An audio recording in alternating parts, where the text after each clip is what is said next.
So today is the day that we are kicking off a project, a labor of love that has been at least 4 years in the making, we'll just say. So my name is Kimberly Barker, and I'd like to introduce you to my colleague. Those who do not know, Mary Ceccanese. I'm sure most of you know and love Mary, since she's an incredible human being.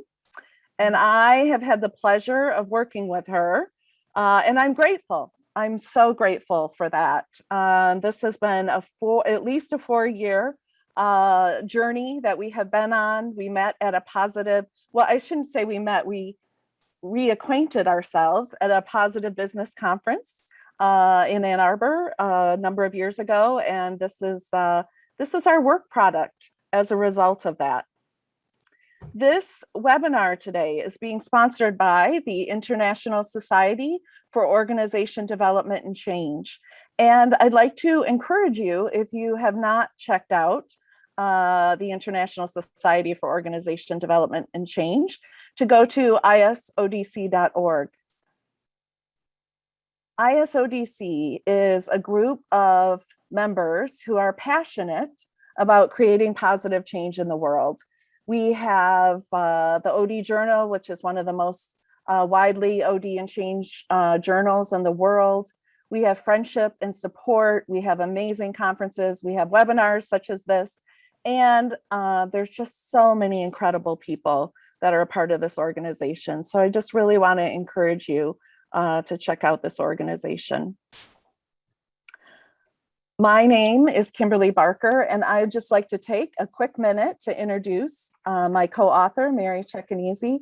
Mary is the owner and principal consultant of Dynamic Connections, LLC. And she has celebrated almost 15 years of presenting interactive seminars and workshops to all levels of staff in both for-profit or nonprofit organizations. She engages attendees with the research-based practices applied to work-life scenarios. She has a BA in Human Resource Administration and has worked at the University of Michigan for more than 30 years as a staff member. In 2010, she received the U of M's Candace J. Johnson Award for Excellence, and in 2019 was presented with a Staff Impact Award. In addition, she was one of 2019's top 10 businesswomen in the country of the American Businesswomen's Association. Thanks, Kim. And I now get to do the honor of introducing Kim for those of you who don't know her. She has a passion for teaching, learning, organizational development, advocacy, and planning for the future of work. She received her doctorate in organizational development from Benedictine University. She also has her MBA and BSBA from Hawaii Pacific University. She has taught at the university level since 2010 and has spent 5 years in human resources, 10 years in commercial banking, and more than 15 years in hospital administration. So she has a lot of experience. Okay. And I started when I was 5, Mary. Yes, you did. You did. She's been the recipient of the Burrell Institute Scholar Grant and is currently serving as the Vice President of the International Society for Organization Development and Change. Excuse me. Professor Barker has been published in both scholarly and practitioner publications, and her research interests include living one's best life at work, global organization development, cultural competence and dilemma reconciliation, gender equality in organizations, and servant, humble, compassionate, lean leadership. She may be contacted. Well, we'll give our contact information in the chat before we leave, okay? All right, good. Kim. Mary, I neglected to share that this is your second product. Your first one was your high quality connection cards. And these cards are used by individuals and groups to create an engaged and energized workforce. And those pair very well with the book that we are talking about today. Why did we create this book? We created this book for employees, essential frontline employees, pretty much any employee. We wanted to show them how to bloom right where you are planted, regardless of the circumstances surrounding you. We teach you how to get your boss to become your fan, how to create the team that is going to get the job done, and show you how to become the best version of yourself at work and possibly life. And Mary and I are doing this because we really care about you. We care about employees, and we want them to be empowered in positive business principles so that you can become the leader that you are meant to become. We need leaders at all levels in organizations today, now more than ever. And it is our goal for you to live your best life possible at work. Mary, would you like to? I would love to talk about the fuses. What are the fuses? This is the term that we came up with to help people in identifying areas that might help them grow. And we decided to use the word fuses because they can spark us to increase our enthusiasm and our ability to take off to be the best we want to be. There are 4 fuses. The first one is forging a positive workplace. The second one is the upside of change. The third one is a strength-based approach. And the fourth one is engaging in high quality connections. So we're going to take each fuse and give you a little bit more information about them. So when we talk about forging a positive workplace, there are 3 chapters in this particular fuse. The first chapter, Kim, could you? Oh, sorry about that. That's okay. Go to the next slide. Yep. The first one is cultivating compassion at work, forgiveness at work and life, and unleashing the power of gratitude. Why on earth would we have these topics in a book? Well, I first read about this in Kim Cameron's book on positive leadership. In his second chapter, he talks about creating positive work cultures and how to do it. And he uses these 3 themes. I was so surprised because these aren't words you often hear at work. But we go into each chapter, we tell stories about people and how they've experienced all of these items, the compassion, the forgiveness, the gratitude, and we give you the benefits of doing it and tools on how to increase your level of compassion, forgiveness, and gratitude. Okay. All right, Kim. So we're going to have everybody participate in an exercise right now. Okay. We're going to give you 30 seconds. We want to know what you're grateful for today. A beautiful sunset, a special meal, your 4-legged companion. Write down what it is, how it makes you feel, and why you are grateful. Like I said, we're giving you 30 seconds as of right now. Start. And then what we're going to do is ask you to share in the chat or unmute yourself and share what you're grateful for. We're counting.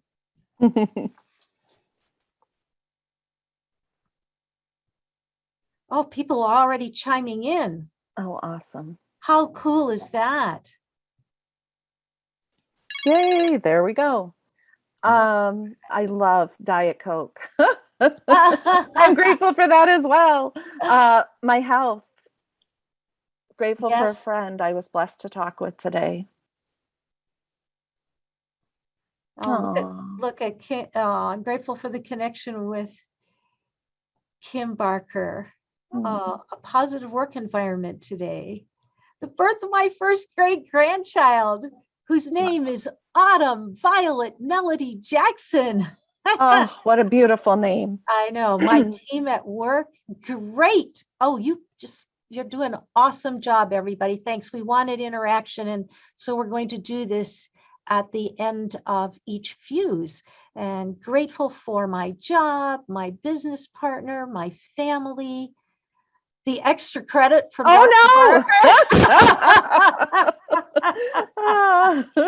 parents. Oh, this is fantastic. Thank you.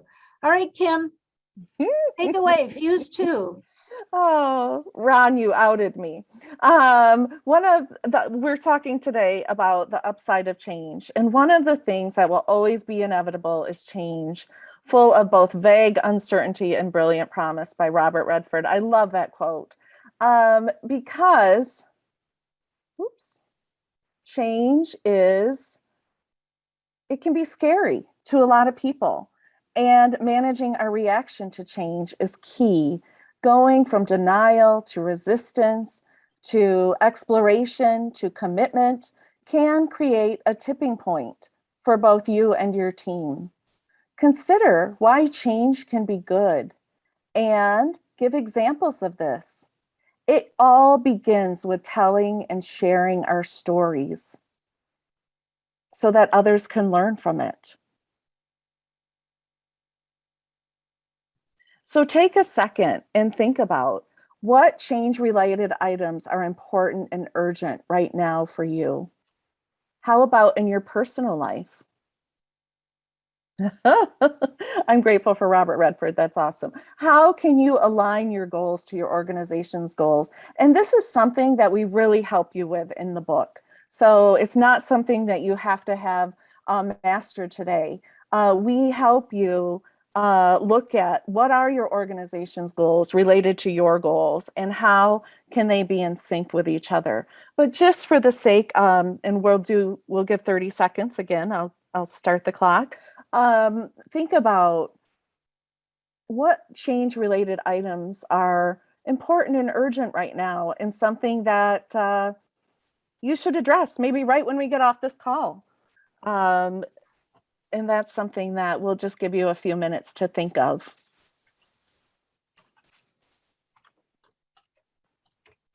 I should say a few seconds. And if anybody would like to share this or just have it be a reflection of what is something that is important and urgent right now that you really want to address, whether it is at work or in your personal life.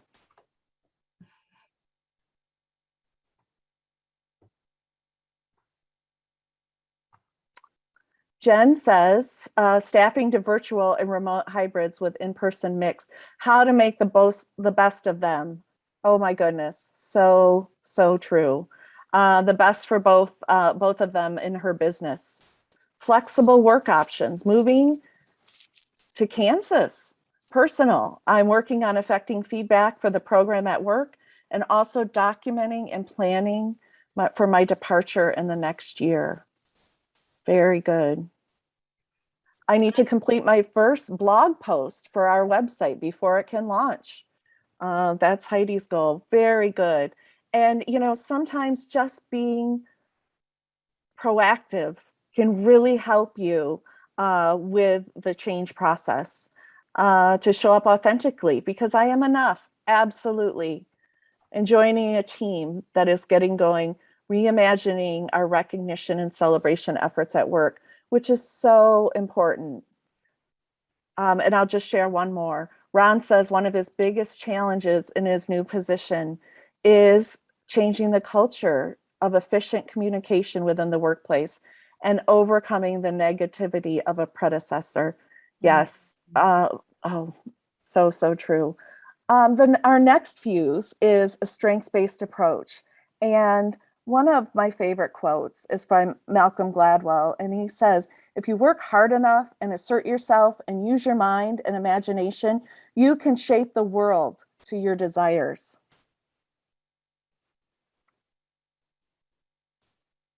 And what we look, what we look at is why not focus on your strengths instead of your weaknesses. So many times in our culture, we look at things from a deficit base, and we look at how you can really work with your strengths and make them your strong point. We highlight how to be a learning individual, how to be a learning team, how to be a learning organization.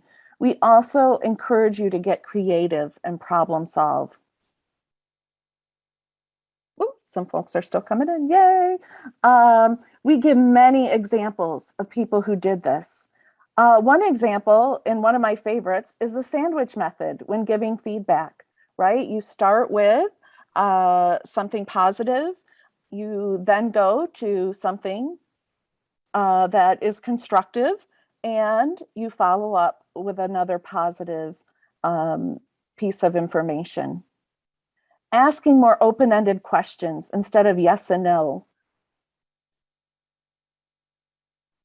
And getting creative and looking at the power of the model.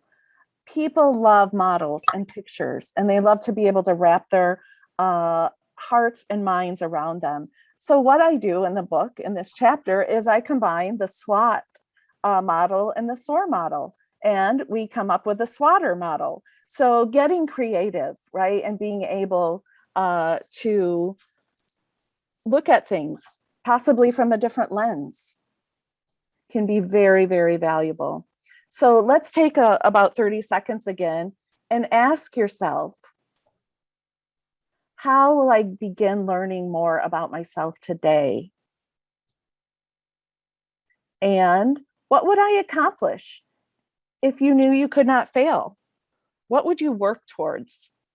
So let's take about 30 seconds and answer these questions. And while you're thinking about that, Kim mentioned the sandwich method.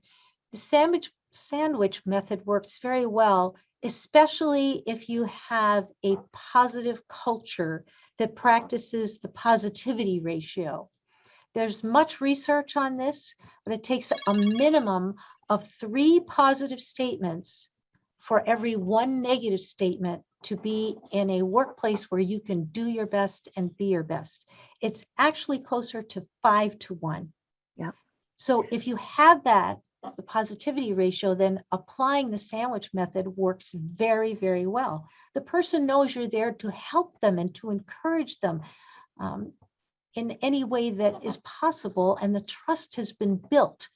There's what Franklin Covey calls an emotional bank account built up. And Mary, we have some really awesome answers in the chat. Jen said, listen more and talk less. And she's heard of the 5 to 1 ratio, which is so wonderful. Heidi says, I will take time to reflect on my portfolio of assessments and think about what I want in life. And one thing that has been really successful for myself is asking for feedback from those around me. What do you see as my strengths? You might be surprised what you hear when you ask that. What happens when we work in a negative feedback society versus a direct versus an indirect feedback society? That's very interesting. Focusing on my actions and not how people react to them. And I do want to say, when asking for feedback, it's very important that you ask people that you trust, right? People that you really trust their opinions. You don't just want to stop and, ask the man on the street kind of a thing, right? It wants to be people that know you and interact with you on a regular basis. Okay, Mary, it's all yours. All right. One of my favorite topics is talking about high quality connections. And as I mentioned earlier, this is the work of Professor Jane Dutton. The chapters in here are the 4 pathways for building high quality connections. The first one is respectful engagement, which is when you're in a conversation with somebody, being present, listening. I mean, Jen had mentioned listening before when we were talking about Fuse 3. Listening is so important when it comes to high quality connections. And when you interact with someone, which is what happens with a high quality connection, it's not a relationship, although it can become one, right? This is just a brief interaction where you have a text from someone, a phone call, an email. Maybe you're in a meeting. Maybe you're actually in person, as some of us are back in the workplace. All of those interactions can be deeply humanizing, deeply dehumanizing, or neutral. And the more deeply humanizing they are, the better it is for you as a person. There's physiological and psychological changes that happen to you when you're in these connections, as well as enhanced teams, and more creative workforce for the organization. So as I mentioned, one of the 4 pathways is respectful engagement. The second one is task enabling. Enabling in the English language has somewhat of a negative connotation. So I'm going to ask you to think of task enabling as helping. It's more than that, but that's a really good way to look at it. It's helping someone else succeed. The third one is trust. Are you dependable? I think for me, from what I've seen, observed, and experienced, trust in the workplace is the hardest pathway, but it can be done. It can be cultivated. And the last one is play, which was added about 8 years ago. And a lot of people look at me funny when I say play is a hallmark or a pathway for building connections, and it is. When people come together with no intended consequence except to have a good time, it's what is called a hardwired connector. It's a way for people to connect in a way that they don't normally do. And I'm going to give you an example. Until a month from now, I am working with a professor that I've worked with for 33 years. And I don't know whether it was must have been 12, 15 years ago.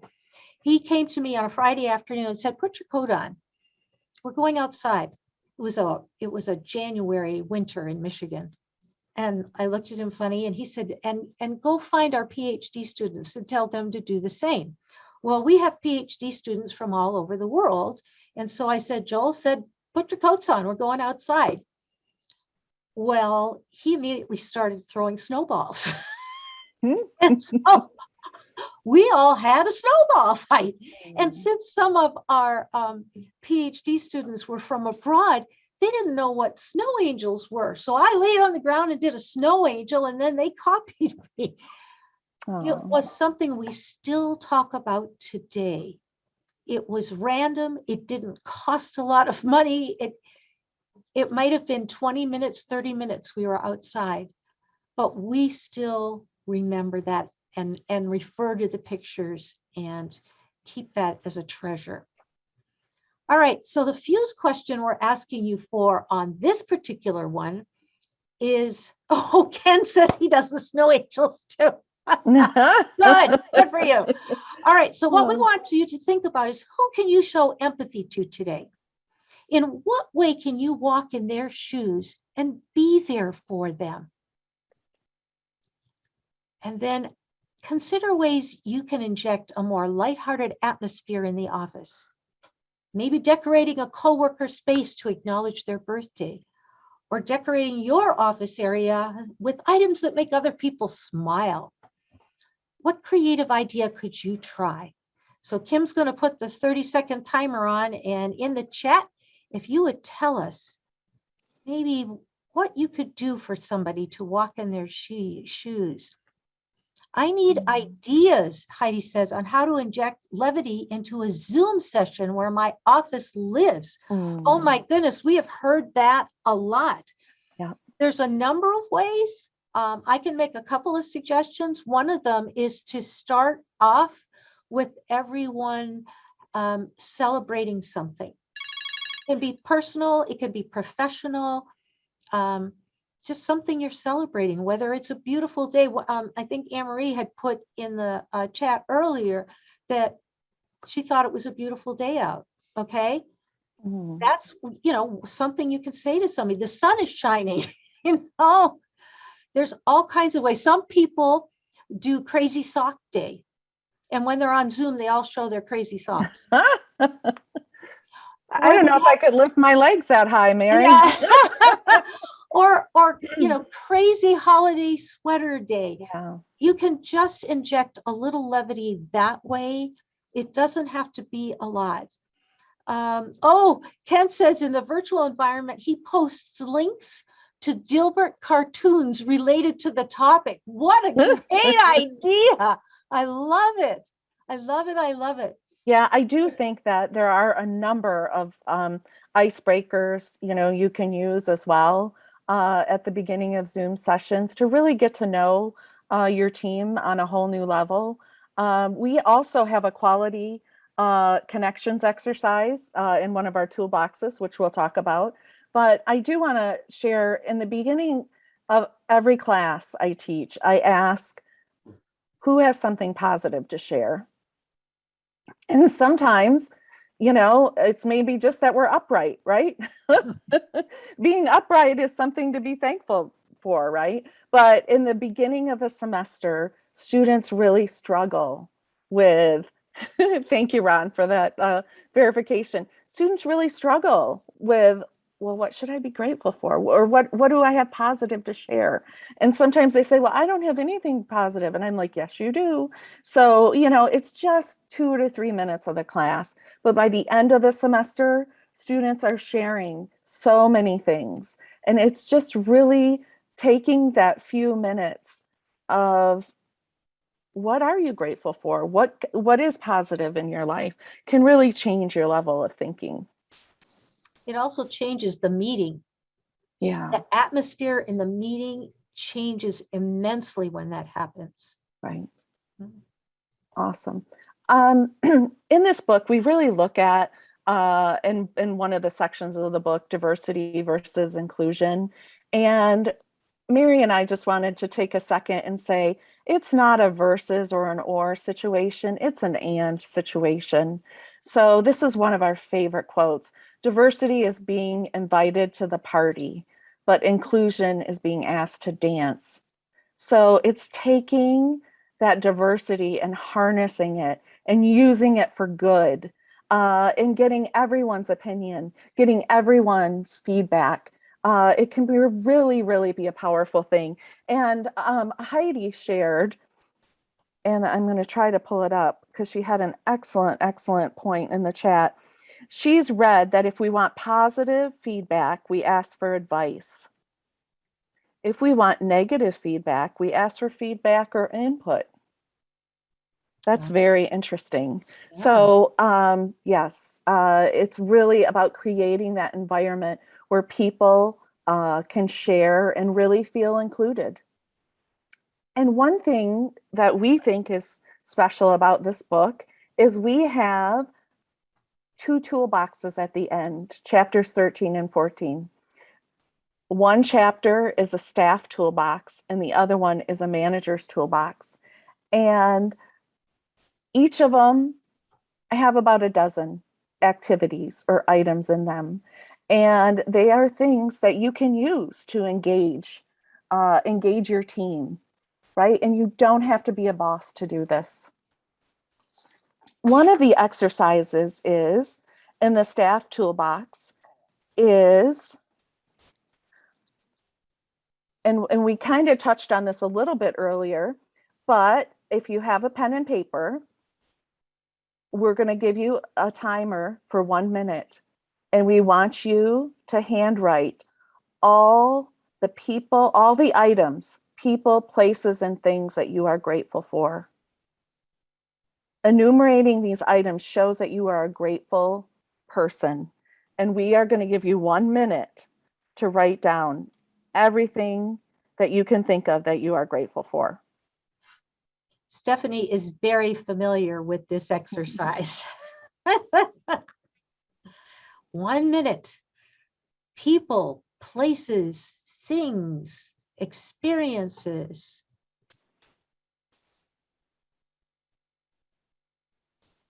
Should I stop sharing, Mary? No, because you've got more slides, Okay, right? fine. Yeah. No, that's fine.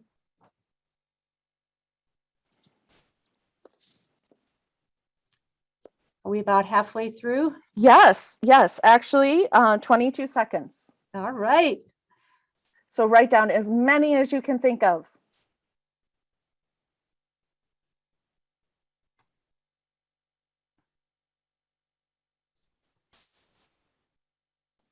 Seven, 6, 5, 4, 3, 2, 1. Hands down. And now we need you to count up how many things you have listed and put in the chat for us. Oh my gosh, Heidi got 15. That's fantastic. Oh, Steph got 17, Roland 9. Keep going. Ken got 15. Ron got 12. Rhonda got 10. Okay, who else have we got? 15, 10, 15 as well. Maggie had 14. Val had 10. Keep going.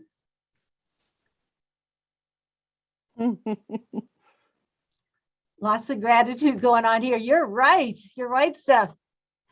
All right, let me go back up here because I think I saw at least one person. Heidi was 15. I think Stephanie is the winner. No, and I'll tell you why afterward. Okay. We're going to have Ken, and we're going to have Heidi. All right. And in the chat right now, I am putting my email address. I need you to email me your home address. And the reason is because I am sending both of you a gratitude journal. This is something that I do when I give a gratitude presentation. And since we've been talking about gratitude, I wanted to share that with you. Now, the reason why Stephanie doesn't get one is because Stephanie is the creator of all the gratitude journals. Oh my goodness. So she supplies me with my gratitude journals so that I can disseminate them all around. Thanks for participating in that. All right, Kim, what's next? So our next exercise is from the manager's toolbox. And we would like you to think about a leader who really stands out to you as an example of a good leader. What is the quality that makes this person really stand out? It should be someone whose leadership you have actually experienced. And we're going to give you 1 minute to do this. Our friend and colleague, Francois Hillon, author of The Yin and Yang of Leadership, a theoretical and practical guide to democratic leading, notes that there are 2 levels of intentional leadership, functional and existential leadership. The functional leader helps each person achieve their objective, their personal objective and purpose, while allowing the group to achieve the same objective or purpose. Hillon also says that there is another level, which is the existential leader. An existential leader exhibits more of an affirming form of leadership, which allows one to achieve their life's purpose with a willful sense of direction, and also helps the team or the group do this as well. Oh, look at what Heidi wrote. They know how to bring out the best in me through good leadership. Absolutely. So very true. Who is someone that you've looked up to, that you thought was a really good leader? And what is that special quality that makes that person stand out? You know, I'm going to put one in here that people probably aren't going to be expecting, but empathetic listening takes action. Yeah.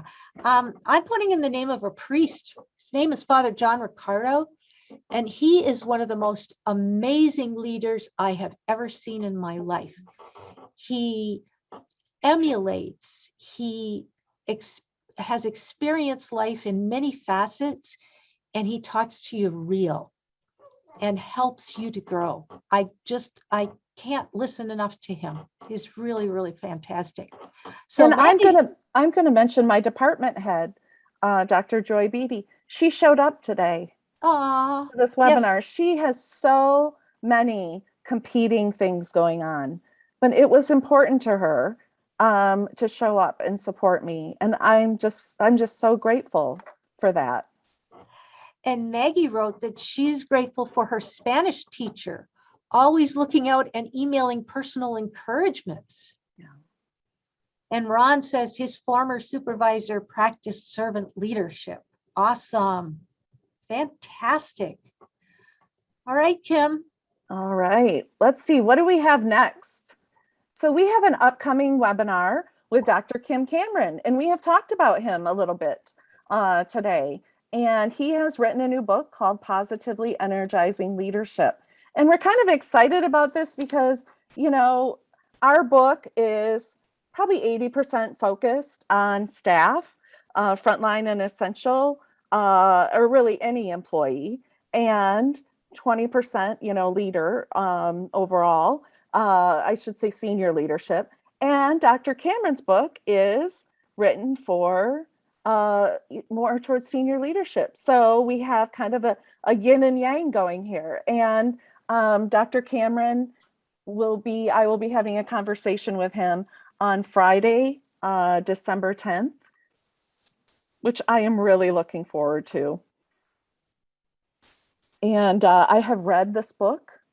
It is actually out on loan to someone right now. I can't keep it in my possession because it is so good. And I sat down and read it in one day because I just couldn't put it down. So I think that both our book and his book are just really, you know, they're the perfect gifts to give for Christmas, right? The perfect, or whatever the winter holiday is, for sharing with people who might, you know, be looking towards their New Year's resolutions. And I did put in the chat, and again, here is the link to learn more about the book, about our book, and to possibly order it as well. And I will send out these slides to all those who have registered, so you can have this information. And also, we would like to tell you that the books are at the printer, and so they should be ready to be delivered and mailed about December 1st, which we can't wait to get it in our hands. Yes. So any questions today? What questions do you have for us?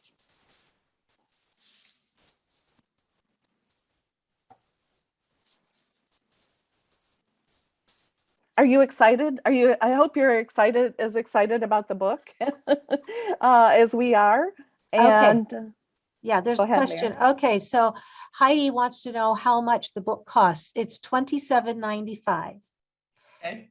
And Jen where says, and what are I'm going to take myself on the voice now. So can you hear me? yes, I can Yes. hear you. Okay, Yes. great. So where you mentioned that we can get it through that link. Can you go back to that again? If we want to get the book for Christmas or something. Yep, right there. Right there. Okay. So that's where we would go to get it. Is that the only place that we can find the book at this time? At this time, for right yes, now, yes. we will. Okay. It'll probably take about 2 months to get it on Amazon. Okay.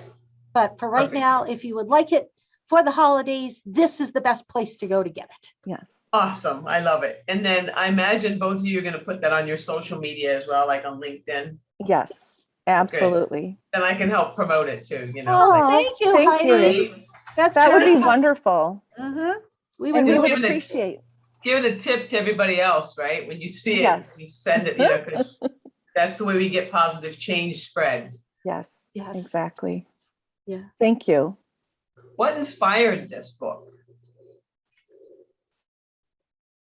Mary, Mary? Well, you know, it's so funny. I think after we attended the Positive Business Conference 4 years ago and reconnected, it was just, it kind of evolved.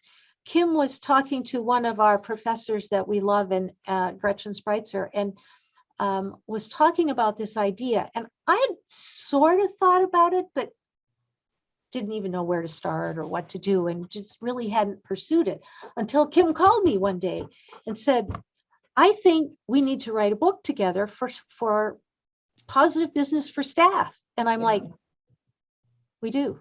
And we got together that week and we started writing. Yes. Now, we had no idea what the process was going to be. We had no idea that it was going to take 4 years, but the help we've had along the way, we're now really proud of the product that we have put together that we think is useful. And we were going to have in the title frontline staff, but this was before the pandemic.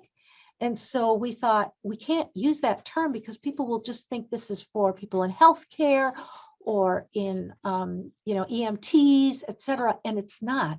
This is for any worker in any place, in any job. And it's how you can live your best life at work, right? And we really infuse in the book about how even as an employee, you can help create a positive culture in your workplace and create positive change.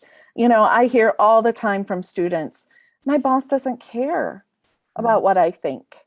Mhm. And the first thing I say is, have you shared? Have you shared your opinions? Have you shared? Well, I just don't think they'll care. Well, a lot of bosses out there are looking for ideas. They're looking for positive things that they can take and harness and, bring it throughout the organization.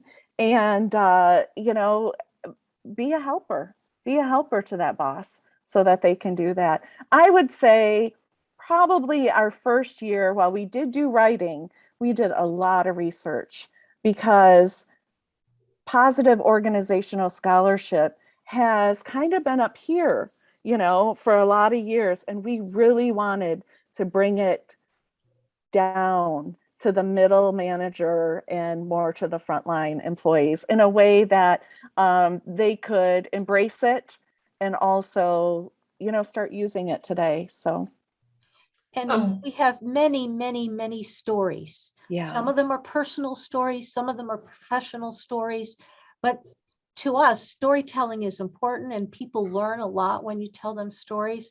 So this, we hope, will spark ideas about what you can do for you to help you be your best version of yourself. And those fuse questions that we have at the end of each chapter, I mean, this is a book where, you could really fill up those pages, right? With the questions. You could write in there and fill them up and, use it in that way.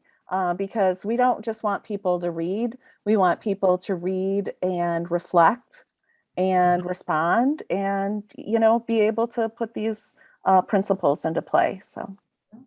Nice. Any other questions or comments?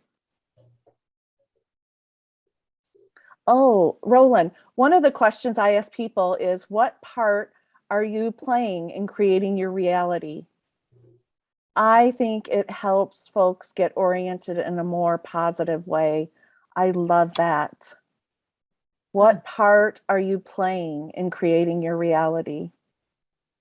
Because we all do it. Yeah. I want to change subjects a little bit here and talk a little bit about recognition and appreciation. Most people appreciate recognition, okay? Mm-hmm. And Dacher Keltner did a study on this, and he found that people that were shown given recognition for what they did and how they did it, etc., had an increase in productivity of 27%. Wow. Just for being recognized for what you do. People that were appreciated, valued as a person, when they were shown that attribute, productivity went up by 47%. Oh my goodness. Yeah. Yeah. I mean, this is really important in the workplace, and we can all do it for each other. It's not just necessarily a manager to an employee. Employee to employee can do it. Employee to manager can do it. We're human, and we're also social creatures. We really like to connect. And people have options today, right? People have options on where they want to work more than ever. So creating this environment where people can thrive and feel appreciated is more important than ever, because most of the people that are leaving organizations, they say they were never asked their feedback, right? They never felt a part of the team. And they want that. They want to, not feel like they're just another body, right? They want to feel like they are a central part of the team that makes the difference. And that's another reason why we think this book is so timely. And Ken wrote, purposeful reflection and gratitude are central to leadership. Love it. I'm grateful for your work and dedication in putting the book and webinar together. Thank you very much. I'll be ordering the book for sure. Sorry, I need to leave. Well, thank you so much. Aw. And from Heidi, she says, in the book, The Catalyst Effect, they speak of leading from wherever you are in the organization, mostly targeted to those in the middle. It seems that the two books might have a connection. They certainly Absolutely. might. They certainly might, Absolutely. Heidi. Absolutely. We are so grateful that you took the time to be with us today and to share in our excitement with the book, and sincerely hope that you find it useful. And I'm going to put my email address in the chat. And it's kimjbarker@gmail.com. And I have to recognize, because I had noted, I think almost everyone that I know that came on, I think I noticed, except I didn't mention Anne-Marie and I didn't mention Barb. I'm so grateful you're all here and have participated today. Thank you. And Mary, I put your address as well because I know your email address by heart. And you know how to spell my name too. I certainly do. Oh, I love maybe an animated child's toy that starts to run at the beginning and end of a presentation. Yeah, I was thinking, looking at Mary's shelves behind her, those shelves are begging for something fun because it's beautifully laid out. I'm always studying people's Zoom backgrounds, right? And it's beautiful. It looks very academic. You look very intelligent. And I thought, but my goodness, you've got a couple of shelves up there just like waiting for something to pop out, some little surprise. Maybe you get a box that's timed and then part of the way, or maybe with the remote control, but I'm just like, there's got to be something you can do with that space. That's okay, right. Heidi, hang on 1 second, okay?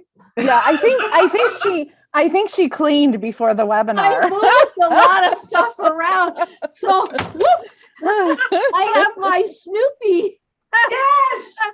Yes, I love it. Whoops, I'm dropping the ball. Anyhow, oh no.